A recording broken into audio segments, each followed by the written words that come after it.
Assalamualaikum warahmatullahi wabarakatuh. Nama saya Nurtiningsi dan pada video kali ini saya akan menjelaskan mengenai kedudukan dan peran PNS dalam NKRI serta pengembangan karir seperti apa yang ingin saya capai 5 tahun mendatang sebagai seorang bidan. Baiklah, yang pertama kita masuk mengenai pengertian bidan. Menurut Permenkes nomor 551 tahun 2009, bidan merupakan PNS yang mempunyai ruang lingkup tugas, tanggung jawab, dan wewenang untuk melaksanakan pekerjaan pelayanan kebidanan yang diduduki oleh PNS tersebut dengan hak dan kewajiban yang diberikan secara penuh oleh pejabat yang berwenang. Selanjutnya kita masuk fungsi bidan. Fungsi bidan ada sebagai fungsi pelaksana, fungsi pengelola, fungsi pendidik, dan fungsi sebagai peneliti. Nah, fungsi ini merupakan suatu pekerjaan yang harus dilakukan sesuai dengan perannya. Kita masuk ke fungsi yang pertama, yaitu fungsi sebagai pelaksana. Di sini, bidan melakukan asuhan kebidanan kehamilan normal, kehamilan patologis, dan kehamilan dengan risiko tinggi. Lalu, bidan menolong persalinan normal dan kasus patologis. Bidan merawat bayi segera setelah lahir normal dan bayi dengan risiko tinggi. Dan yang terakhir, bidan memberikan pelayanan keluarga berencana sesuai dengan wewenangnya. Fungsi yang kedua yaitu sebagai pengelola. Bidan mengembangkan konsep kegiatan pelayanan kebidanan bagi individu, keluarga, kelompok, dan masyarakat. Bidan menyusun rencana pelaksanaan pelayanan kebidanan di lingkungan unit kerjanya. Selanjutnya, bidan memimpin koordinasi kegiatan pelayanan kebidanan. Dan yang terakhir, bidan memimpin evaluasi hasil kegiatan tim atau unit pelayanan kebidanan. Kita masuk ke fungsi yang ketiga yaitu sebagai pendidik. Di sini, bidan memberikan penyuluhan kepada individu, keluarga, dan masyarakat terkait pelayanan kebidanan.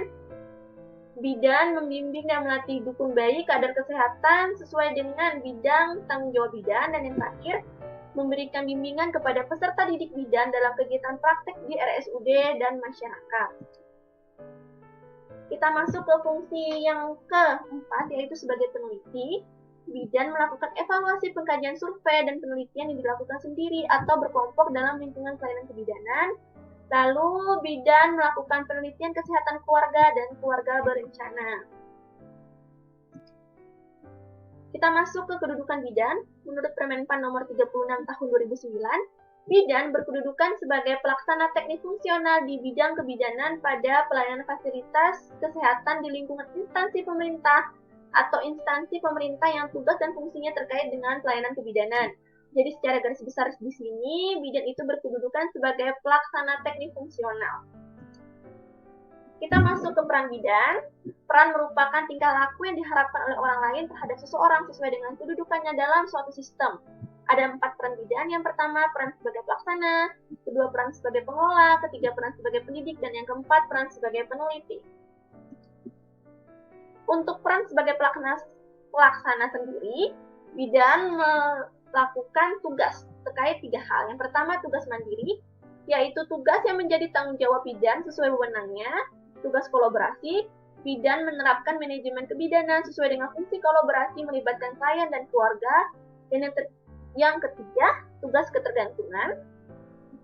Di sini, bidan menerapkan manajemen konsultasi dan rujukan ketika ditemukan penyulit pada ibu dan bayi dengan melibatkan klien dan keluarga.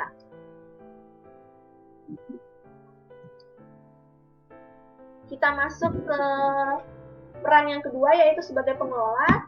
Di sini, bidan bertugas mengembangkan pelayanan dasar kesehatan di lingkungannya dengan cara membentuk tim yang terdiri dari kader kesehatan, dukun bayi, dan tenaga kesehatan lainnya, sehingga diharapkan dapat membantu peran bidan dalam tenaga kesehatan. Yang ketiga, peran bidan sebagai pendidik. Di sini, bidan berperan dalam memberikan informasi penting seputar kehamilan, persalinan, pasca persalinan, dan kesehatan reproduksi. Biasanya, bidan membentuk kelas ibu hamil untuk memudahkan dalam memberikan informasi.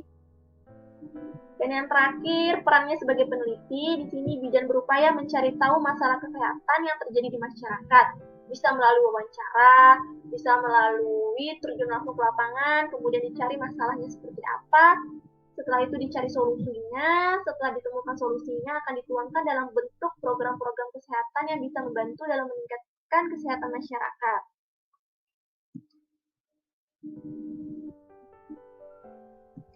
Selanjutnya saya masuk ke pengembangan karir saya di 5 tahun mendatang. Jadi menurut Permenpan nomor 36 tahun 2009 mengenai jabatan fungsional bidan dan Permenkes nomor 551 2009 mengenai petunjuk teknis jabatan fungsional bidan dan angka kreditnya. Sekarang saya menempati bidan ahli pertama dengan golongan 3A. Di 5 tahun mendatang karena saya fungsional akan naik golongan setiap 2 tahun, maka 5 tahun mendatang saya akan menempati posisi sebagai bidan muda dengan golongan 3C. Nah, salah satu posisi yang bisa saya tempati sebagai bidan muda yaitu menjadi kepala ruangan bidan. Dengan syarat, yang pertama, lulusan sarjana atau minimal D3, selanjutnya pengalaman kerja minimal 3 tahun, memiliki kemampuan leadership, bersikap kooperatif terhadap kebijakan RSUD, dan yang terakhir memahami tata kelola RSUD. Nah, dengan kualifikasi saya sekarang, diharapkan di 5 tahun mendatang saya bisa menempati posisi tersebut. Untuk mencapai posisi tersebut, pastinya kita memerlukan pengembangan kompetensi. Pengembangan kompetensi yang diperlukan yang pertama, mengumpulkan angka kredit kumulatif dengan minimal angka kredit paling rendah 80% untuk unsur utama dan 20% untuk unsur penunjang. Lalu saya juga membuat karya tulis atau karya ilmiah di bidang kebidanan. Saya juga mengikuti pelatihan pengembangan kompetensi di bidang kebidanan, lalu mengikuti seminar, lomba karya dan konferensi bidan, ikut menerjemahkan atau penyaduran buku dan karya ilmiah di bidang kebidanan, dan yang terakhir menyusun pedoman atau petunjuk teknis di bidang kebidanan. Ini merupakan slide terakhir saya mengenai kenaikan pangkat dan jabatan bidan. Teman-teman bisa baca sendiri untuk lebih jelasnya di slide saya, atau kalau ingin lebih jelasnya lagi bisa baca di Permenpan 36 tahun 2019. Nah, baiklah. Sekian video dari saya.